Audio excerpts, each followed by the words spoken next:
There are 4 teams left now. Oh, baby. For the right to hoist the Lombardi Trophy in the 2024 National Football League season that is now in 2025 calendar year, with the divisional round of the playoffs in the books. Rich Eisen, Chris Brockman. It's time Rich. for Overreaction Monday. Man, Good to see you. Great to see you, man. And I know you're ready to roll. I'm ready to roll. Because you sent a couple things via text to the group over the weekend. I think one even caused me to say Overreaction Saturday to you. I forget what that was because there were so many moments that happened. It was a crazy weekend. I loved it. I know. So lots to talk about as the Chiefs are going to take on the Bills. Yep. And the Eagles are going to take on the Commanders, who did, in fact, one and done the Lions. All right, hit it, Jay Felly, hit it. That was terrible. That was crap. That was garbage. This place sucks. Overreaction Monday. All right, Christopher. Overreaction Monday. Rich, great job over the weekend. That's Thanks. a lot. It's a lot of live television for you. 8.5 hours, 4.5 on Saturday, 4 on Sunday. A lot of fun. A lot of fun. Have a lot of fun. All right, Thanks. let's get right to it. Let's start in Philadelphia, Rich. Look, here's the deal. I know it's a quarterback award, whatever. I don't even care. I don't care. We all know it's true. Saquon Barkley is hands down the MVP of the 2024 NFL season. Well, as you know, it's a regular season award. Don't care. I got it. We watched the game. And he's the MVP of the Eagles. He's the outstanding, most valuable player of the Eagles. I mean, all you need to know, of all the stats that come out of it, there's an entire page from NFL Network research on Saquon's stats alone and what he's doing. But this pretty much says it all. The Eagles gained 184 yards on Sunday against the Rams in the divisional playoff win in the snow on their 3 touchdowns, 166 yards on their other 58 offensive plays. Wow. Now, Hurts ran one in from 44 yards out on the opening drive to start the scoring before the snow really came down. Yep. And we know that the Rams had a crucial turnover after sacking Hurts in the end zone to make it a 1-point game on a safety, and they turned it over on that spot right away, midfield on the ensuing drive. Jalen Carter, amazing play on Kyron Williams. Correct. And that the Rams did then somehow hold the Eagles out of the end zone despite Saquon and the rest of the offense getting it right to the doorstep. A false start on the tush push at the 1. Unreal. Made it a 3-point effort. Yeah. And the Rams kept this thing going, and they kept it going, and they couldn't score, and they kept giving it back to Philadelphia. And then Saquon said, that's the end of this. I'm just going to rip another one off. So he shows the value here, and he's the most valuable running back we have seen since Adrian Peterson won the MVP. He is without question the most valuable running back in the respect that he got his team through in the snow. It did help to have the home crowd, and it did help to have maybe a team from Los Angeles in the snow as opposed to the Ravens having to be in Western New York taking on the Bills in that snow game. But Derrick Henry had value as well. He hasn't moved on. Saquon has. Saquon is now a step shy of taking his talents to the Super Bowl and maybe doing something that only Terrell Davis has done before, which is run for as many yards as he's done in this regular season. And then into the Super Bowl, he goes and wins the MVP of that. So Terrell Davis holds the record for most rush yards in a single season. He did it in back-to-back years in 97 and 98. Saquon has a chance to eclipse both of those marks if he goes to the Super Bowl, and he wins it. He could do what Terrell Davis has only done, and Marshall Faulk as well in terms of yards from scrimmage. That said, can you sit here and say he's the most valuable player? Let's see how Josh Allen performs in the AFC Championship game. I'd love to kind of, once we're back from the Super Bowl in New Orleans. See who ultimately had the best season? Well, what we do is sometimes we redraft a draft. Mm-hmm. Let's find out who wins the awards at NFL Honors the Thursday before the Super Bowl, and then once the Super Bowl is over, reissue the awards and see if they're any different. I think in saying this, I'm just looking at the Eagles, right? What's different than last year? They have basically the same team as last year that fell apart at the end of the season. Jason Kelce, the Hall of Fame, their best lineman, retires. Yes. They add this guy, and now the Eagles have 14 wins, are on the doorstep of the Super Bowl. You know, the Ravens, yes, they added Derrick Henry, but you know, that kind of lessens Lamar's impact. Josh Allen, you could say he did it all by himself, but the Eagles still had more wins than Buffalo. And so I'm looking at MVP, and I'm like, this guy is the definition of most valuable. Well, looking at from a bird's eye view, what's different are the two coordinators that Nick Sirianni realized the guys that he chose to replace Shane Steichen and Jonathan Gannon were not the guys for him, and they weren't the guys for the moment, and they weren't the guys maybe for any moment, and decided to go and get Kellen Moore and Vic Fangio, and those guys are difference makers without a doubt. They did have someone like Howie Roseman to be able to draft somebody like Cam Jurgens and say, okay, guess what? You're going to be a Pro Bowler and an All-Pro with Jason Kelce now podcasting and representing every other company known to man, you know? And so it is a team effort, but Saquon at the outset of the season, we were saying, how is he going to plus up the Eagles? Right. And I said, can he plus them up in the same way McCaffrey plussed up the 49ers offense, which had a Super Bowl run in them in previous years? Right. How will they look with McCaffrey? We got an answer. We're seeing that with Saquon. Is he the MVP of the league? I'm still going to call it an overreaction. Okay. Because it is a regular season award. But he's the MVP of the playoffs so far with Jayden Daniels. And the two of them are going to fight it out to see who's the most valuable on Sunday. What else? Rich, it's almost like you read my mind. Okay. Let's talk about Jayden Daniels. Let's talk about the Commanders. Sure. Jayden Daniels is the best rookie quarterback of all time, and he's going to the Super Bowl. I don't think that's an overreaction. I don't think it is. Because the other rookies who made it to the AFC Championship game,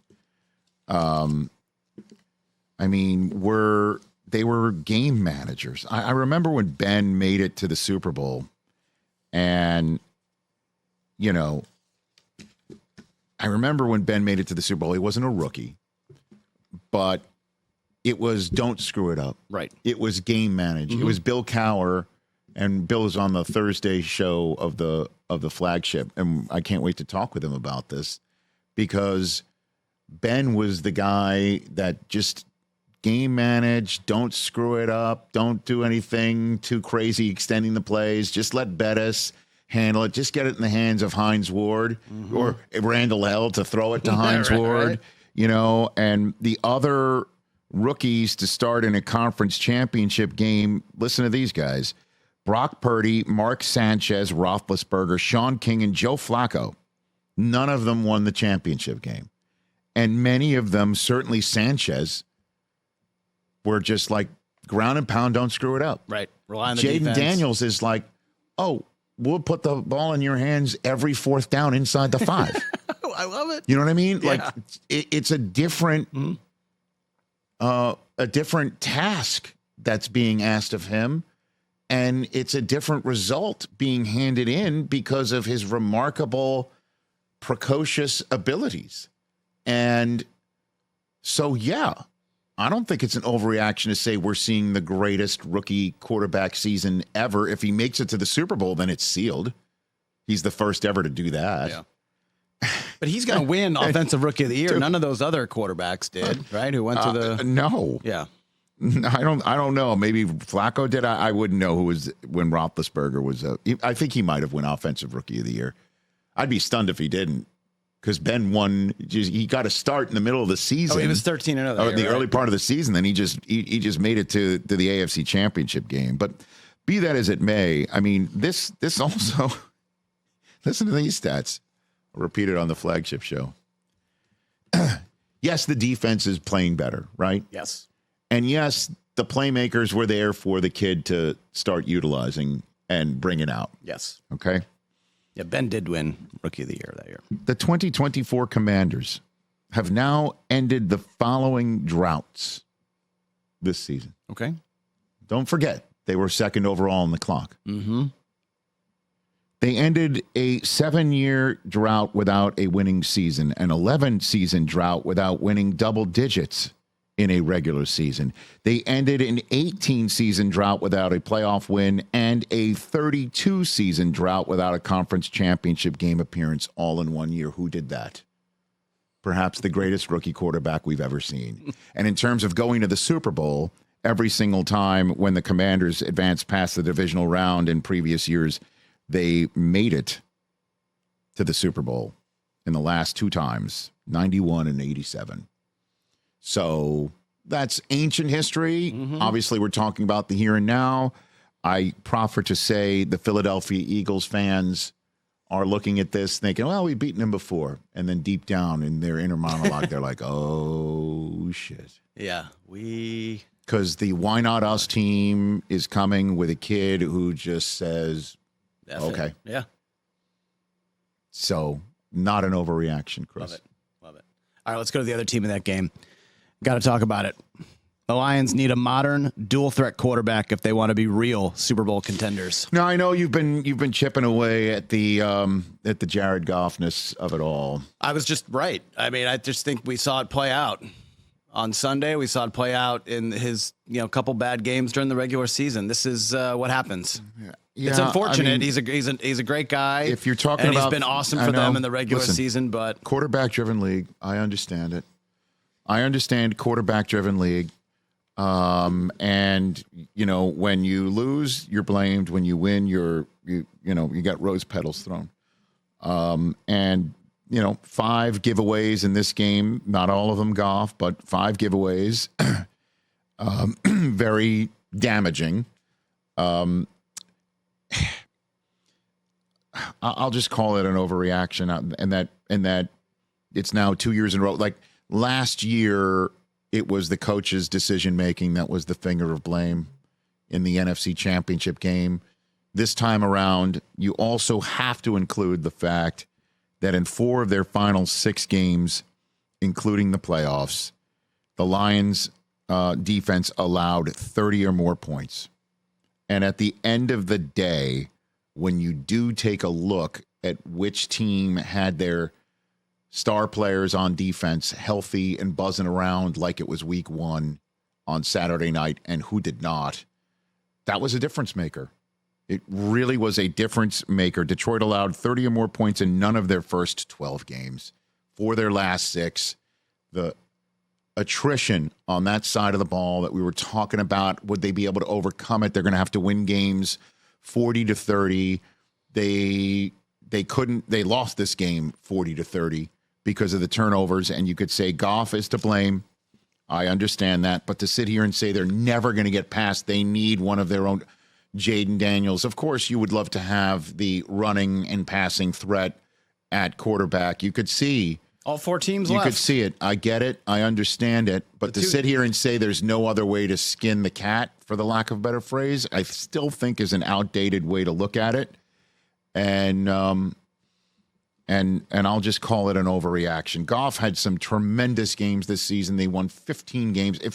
If they had Aiden Hutchinson to run around and try and get Jayden Daniels, they didn't have him all year, and they were, were this good. But then they started losing more and more and more and more guys, and at some point, the playoffs will always find that weakness. That's the beauty of the professional sports playoffs, is that sure, something can be hidden throughout the entirety of a regular season, but when push comes to shove, you saw it.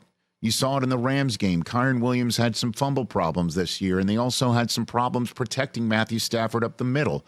A fumble by Kyren Williams, and then 2 blown assignments on Jalen Carter at the very biggest moment cost the Rams. You took a look at the Lions.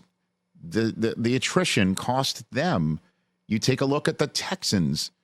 Could they have put more points on the board if they did have Tank Dell and Stephon Diggs? No, special teams did in the Texans. You know what I mean? And so, But what was the defense against the Vikings? Are we chalking that up to Sam Darnold then? that Sam Darnold in the moment or the offensive line in the moment? Yeah.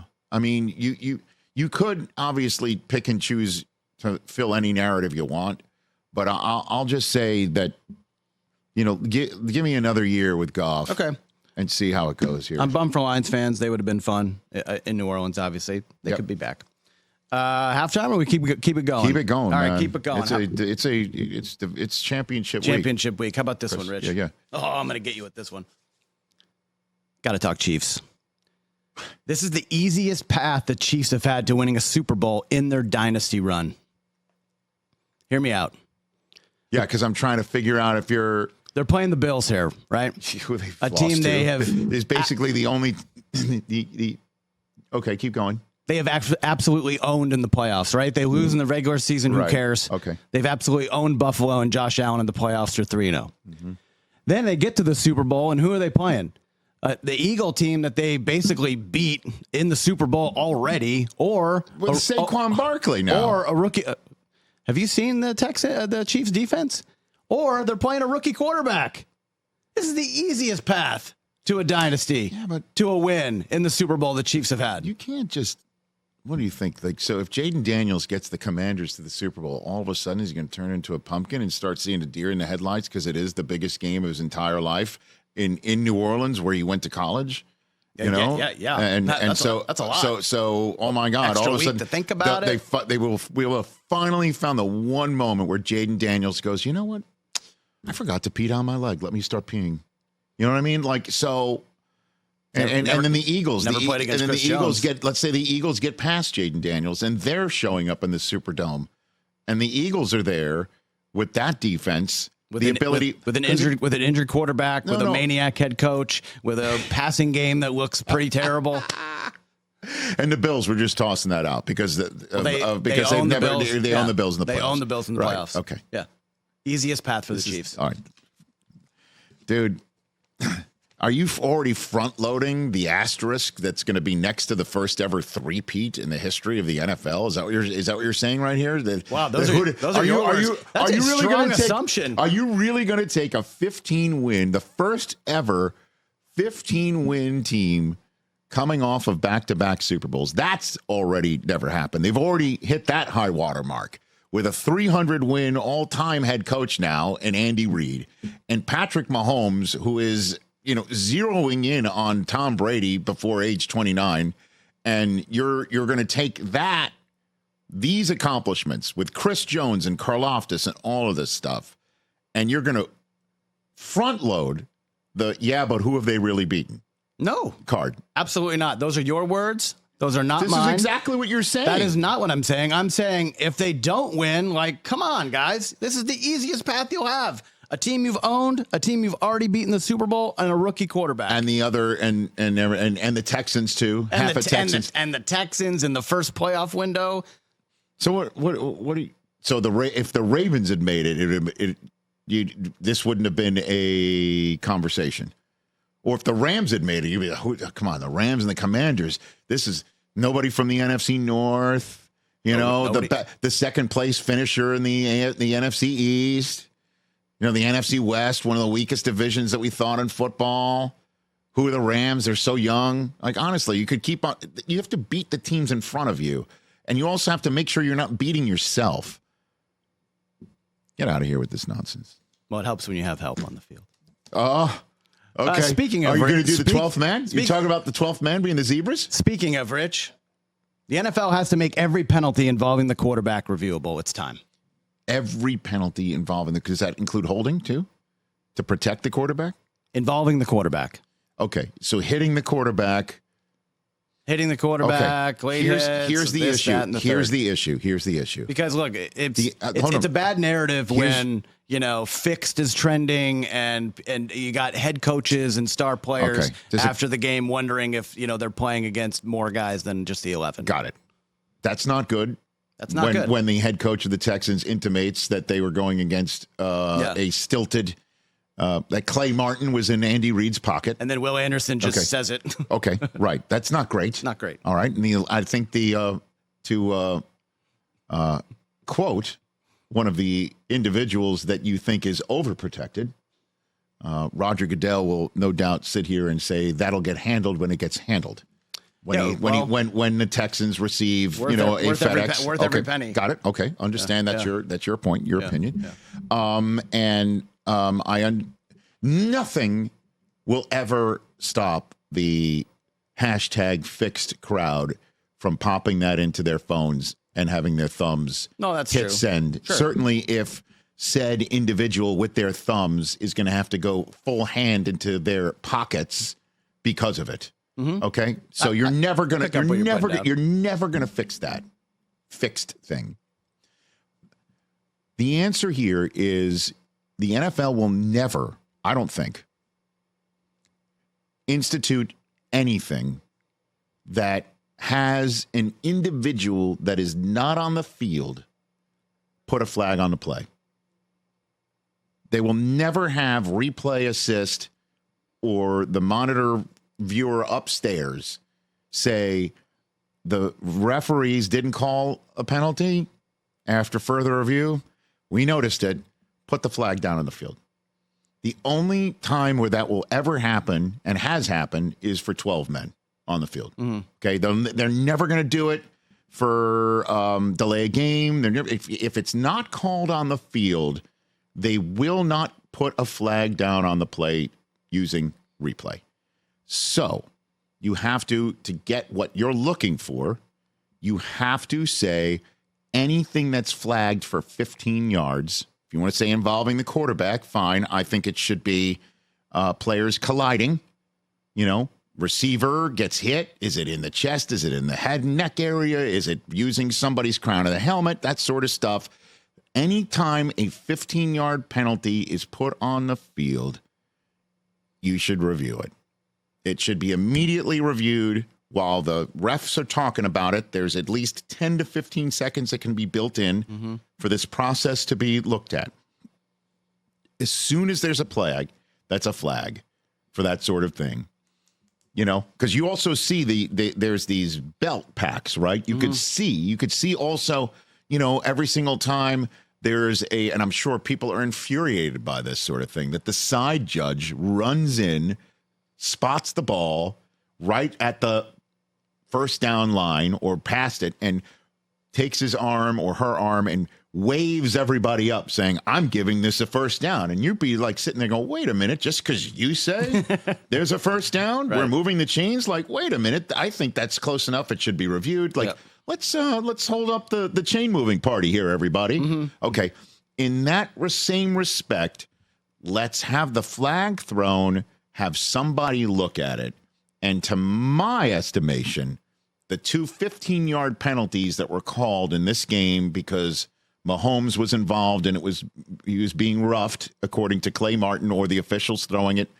The one where it was roughing the passer early on in the game, extended the drive. Third down, kept the drive going. Right, kept the drive going. And then obviously the one that wound up with Kelsey catching a touchdown that extended the drive because two Texans collided over Mahomes, who was sliding late because, as Troy Aikman called it, playing games with the defense. That's what I've been saying all year. And so Mahomes slides late. By the way, not on the sideline. Just right. He was in between the sideline and the hash mark. Right. By the way, heading towards the hash mark, not the sideline. Oh, yeah, he was going back into the field. He's going back into the field of play. Yep. And so two Texans collide over him, and they flag the two Texans for colliding into each other. Replay assist should absolutely be made available to fix that on the spot. Now, it's going to still infuriate when people look at the visual evidence and think that's conclusive enough to pick a flag up, and they don't. But at least that process will be there. Mm-hmm. And it's got to be there. It's got to. They were already talking about the impetus being that face mask penalty that wasn't called on the Rams at the end of the game in the first Vikings contest. Right. Now, the problem with that is there wasn't one called. Will they actually institute for the face mask penalty? Because it will be clear and obvious whether any portions of anybody's hand is inside of a face mask and twists somebody. Mm-hmm. I believe there was a game on Sunday where a face mask penalty was called, and it was just a shoulder that got twisted. Mm-hmm. Those are the types of things that replay assist when the flag is thrown on the field. To make every penalty involving the quarterback reviewable, are you talking about also intentional grounding? See, that's why you got to be really careful with the language. And I know this is Overreaction Monday. Obviously, the language matters. So I will, if you correct this, to the NFL has to make every 15-yard penalty involving the quarterback reviewable. But you can just take out the quarterback if we're doing 15-yard penalties then. I think anytime 15 yards is awarded to a certain or against a team and for another team, that institutes, it's just like a turnover or a scoring play. Let's look at it. Thing is, these games matter too much, especially this late in the season. Oh, look, say what you will, you shake your head at me, but the money involved with gambling, that matters. It's a billions of dollar industry, and we can't have screw ups like this that are this obvious. I know you bring the gambler's approach to this. I'm more about the people's lives are at stake in terms of their profession, and their safety. Yeah. We literally want to talk about it. It's just too important to have obvious screw ups like this. All right, Rich, last one before we get to our Week 10 look back. Yes, sir. I think it's time to have the conversation. It's time to wonder if John Harbaugh is the best head coach to push Lamar over the championship hump. Come on, man. Yeah. Come on. He's got the most road wins in the history of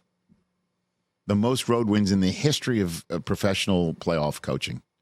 And by the way, did you see when he came out for the second half and Tracy Wolfson was interviewing him and she's just like, what do you say to Lamar or something like, because Lamar had, a 2-turnover first half. Right. Josh Allen had as many rushing touchdowns as Lamar had turnovers in the first half. Right. Mm-hmm. And so, And so he's like, yeah, Lamar was the one doing the talking at halftime. He'll be fine. We just need to get stop the run and score enough points, and we're going to win the game.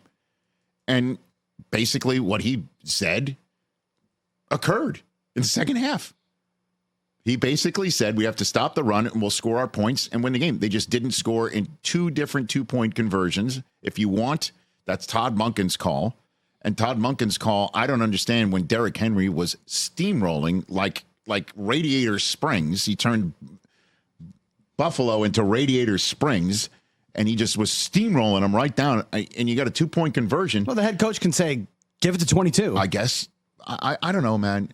When you do that sort of thing, honestly, you're doing a job around here on the Rich Eisen Show all year long, and then suddenly, it's our Super Bowl show, and I'm going to take it away from you. You know what I mean? Like, it's called delegating. You can overrule in key moments. I guess I know I do that. But when it comes down to it, though, he's as great as they come. He really is, and I think he's a Super Bowl shy of being a shoo-in for the Hall of Fame.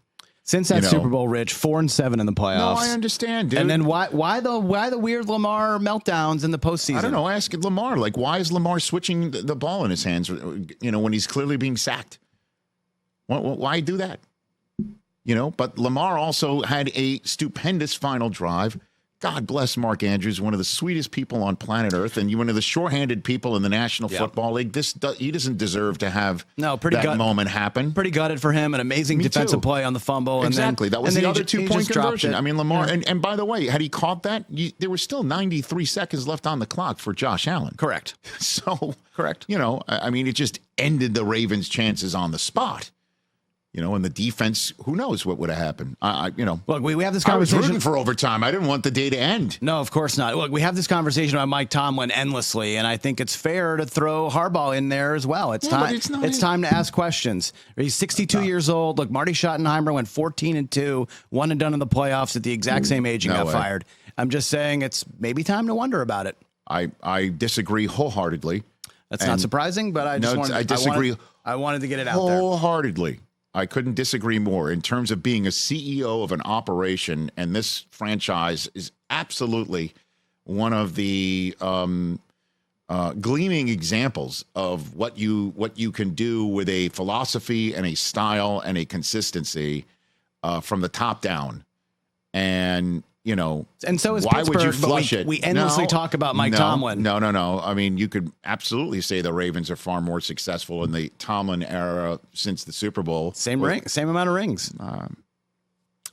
I disagree. I say it's an overreaction. It's fair to wonder if they maxed out. All right, looking back at week 10, Rich, speaking of the Steelers, big miss here. So this is 10 weeks ago. This is 10 weeks ago. We're looking back 10 weeks ago. Second week in November. We were just getting back from Munich. And I said the Steelers would be playing in the AFC Championship game. Because they were 10-3 and had just beaten the Ravens. Crushing it. No, the Ravens had just beat the Bengals. Oh, okay, I got you. In that wild Thursday night game. Okay. And then, so that was obviously a big miss. And then 2 wins here. Jared Goff is the biggest liability to a Lions Super Bowl win. Hold on a second. I was all over that. Hold on a minute. So this was coming off of the 5 turnover interception game against Houston. Yeah. Jared Goff is the biggest liability to a possible Lions Super Bowl win. And you think this past Saturday night absolutely confirms it. Again, I just think if they had all those defenders out there, we might have had a different result. Not when you turn it over. That's true. Yeah. Not when you By the way, do you know what every divisional playoff winner had in common? No turnovers. And you know what else they had in common? They were outgained. Yeah. The key is not the yards. Winning the turnover battle. Do not turn it over. Yep. And then the other one I had was Charger. That was a future overreaction. We were going to say the Chargers were Fugazi playoff contenders. Yeah, they made the playoffs. See? Yeah, but they got smoked. No, just what does it have in common? Harbaugh slander going out the door. Harbaugh slander. Go Notre Dame. Come on now. Go Notre Dame. I don't know if that's gonna age well. I do not know if that will age well going into the national championship game. And I'm excited for that. That's going to be a fun game tonight. Okay, I'm glad you're excited. Okay, Rich. I will be drunk by 2:00. It's literally 5:00 somewhere every second of the day for me today. All right. During the show, let's do it. Okay. That'll wrap it up for Overreaction Monday. Max Crosby, who was hanging out with the NFL great. Game Day morning crew. I really enjoyed him. He was aces to be around. He was great to everybody. He is the guest of Susie Schuster and Amy Trask for What the Football on Tuesday. So all you Raider fans, the Princess of Darkness and the Condor will be hanging out. That's so cool. Yeah, and Susie's crashing the party. That's on Tuesday's edition of Overreaction Monday. Of course, keep an ear out and an eye out on our YouTube channel for No Contest Wrestling with O'Shea Jackson Jr. and TJ Jefferson. And, of course, the Jim Jackson Show as well. For Chris, I'm Rich. That's Overreaction Monday heading into championship week in the NFL.